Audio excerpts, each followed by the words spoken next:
Welcome to another edition of Smalltalk for you. This morning I wanted to go through something relatively straightforward in VA Smalltalk, and that's something I've been interested in for quite a while, which is setting up simple HTTP servers. Now, you might wonder why I'd be interested in that. Well, I wrote one when I did Bottom Feeder in VisualWorks years ago, and it's kind of useful for some applications to have some simple capability to answer questions in HTTP, because everybody has a browser on their desktop, and if you just want some simple kind of status response mechanism, setting up a simple server is kind of an easy way to go. So in VA, you do something like this. First, you set up a handler. So I have a directed message, and I have this block that's going to handle the request and response that comes in. So it's going to parse the request. And in this case, it's not going to do anything with that. It's just going to assume any request is something it should handle. And then the response is just going to put out a basic HTML pre-tag, some stuff, and a post tag. And over here, it's going to put out some header information is all it's going to put out. So some comment about what kind of server you have here. And the rest of this is kind of boilerplate, setting up all the header status and version stuff that you need to put out. Down here, we set up the actual server. So we have a basic server that we create an instance of, add the handler. So the handler is localhost 9988, so that's the port I'm listening on.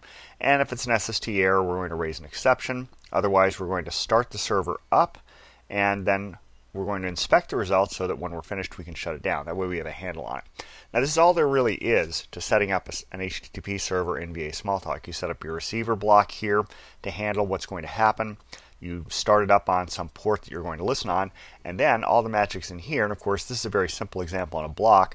If you were going to do this in a real application, you might have some more concrete handling to handle some level of simplistic reporting. You know, you don't want to get too complex. Obviously, if you're going to have a real server, you might want to set up Apache or IIS or something like that.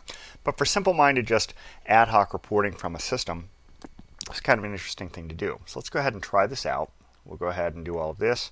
We'll do an execute and get the inspector up here. We'll open up the little inspector workspace down here so we can work with it in a minute. And then, just to show you that I didn't just test this just now, we'll hold down the Shift key and we'll reload this. And there you see that it's just giving us the status information, which is all this guy is really doing, but it is listening. So you can see that we're running and we've got a request handler, and that's really all there is to it. If I want to shut this down now, so let's shut it down to show you that it's not running after I do this. We'll come back over here, we'll refresh, and you see now, well, we're getting back a cache because Internet Explorer in this version of Windows is kind of stupid, but really it's not running. If I were to bring up something like VisualWorks and bring up an HTTP client, you'd find there's nothing there. In any case, that's really all there is to this. You set this guy up. He's now not running. So that's really all there is to setting one up. You can do this fairly simply. You just have to set up your receiver response mechanism, just like you would expect in this kind of setup. And then you can have this code pretty much do whatever you want. It's just all a matter of what you want to write in here. So it's better for today. Until next time, have fun with whatever Smalltalk you're using.